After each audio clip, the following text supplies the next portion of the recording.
Hi, my name is Larry Blume. I'm a professor of economics at Cornell University in Ithaca, New York. I'm also a professor of information science, and I'm the Associate Dean for Academic Affairs in the Bowers College of Computing and Information Science at Cornell.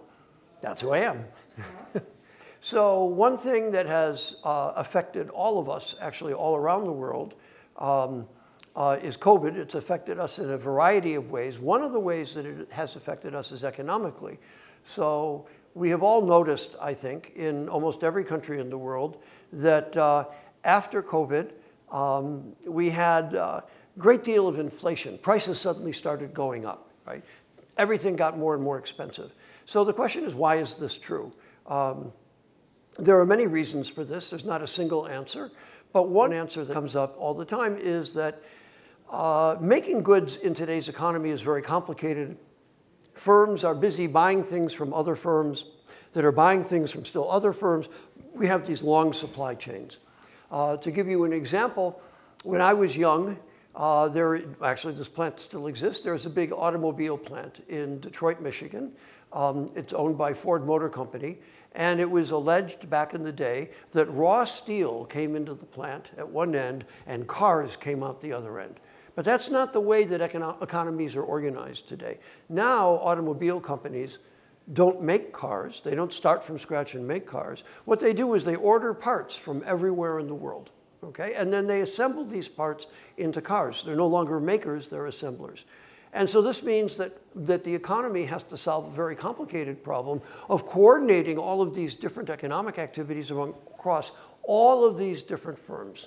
So this is actually what happened after COVID. So for example, there was a big shortage of computer chips. So who uses computer chips? Well, just about everybody. So suddenly we get breakdowns in supply chains. Goods that people want to buy are not available to buy. Prices go up. Thus we have inflation. What I was interested in studying, what I've been interested in studying, is when we have a shock like COVID to our very, very diversified production economy that we have all around the world, it's a global economy, how long does it take? How do prices come back to where they're supposed to be? How long until we get the economy working the way that we expect it to work? That's the question, very generally, that's the question that I've been asking. What do the dynamics of market prices look like?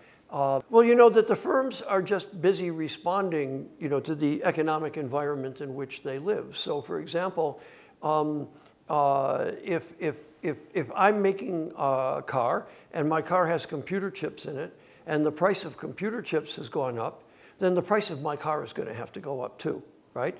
And if the price of my car, or suppose I'm making trucks, so then if the price of my trucks goes up, then anybody who's using my trucks to transport goods, right, those goods are now going to be more expensive, right? And if these goods become more expensive, then the firms that are using those goods to produce other things, including, for example, cars, right, those prices have gone up. So these things can actually spiral, right?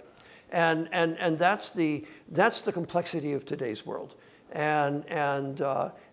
So that's what fascinates me at the moment, and that's what I spoke about. Oh, conferences like this are just wonderful. So let me say a couple of things. The first thing I want to say is that I'm very excited to be at the new university. I am really impressed that the Uzbekistan government and that the Ministry of Education, that private donors and everybody has come together and said, we want to build a world-class university. Let's start doing it now. Talk is cheap, but we actually have a university, right? You have students here. This is absolutely tremendous. So I find this very exciting. That's number one. So the next thing is that, well, what are the role of things like world congresses? And I understand that there was a mathematics conference also not long ago, another international conference. And what these conferences do is number one, they bring good people from around the world who get to come and see this exciting environment and come back, and they go back to their home universities and they talk about it. Another thing they do is it's very stimulating for faculty members to have all these world-class scholars coming through. It's important for students to see what the frontiers of research are actually like, not just what their own faculty can provide them, but this broader group of people to see what's going on, and to give them some contact with the outside world and hopefully get them excited to apply to graduate programs all over the world, including at my university, Cornell.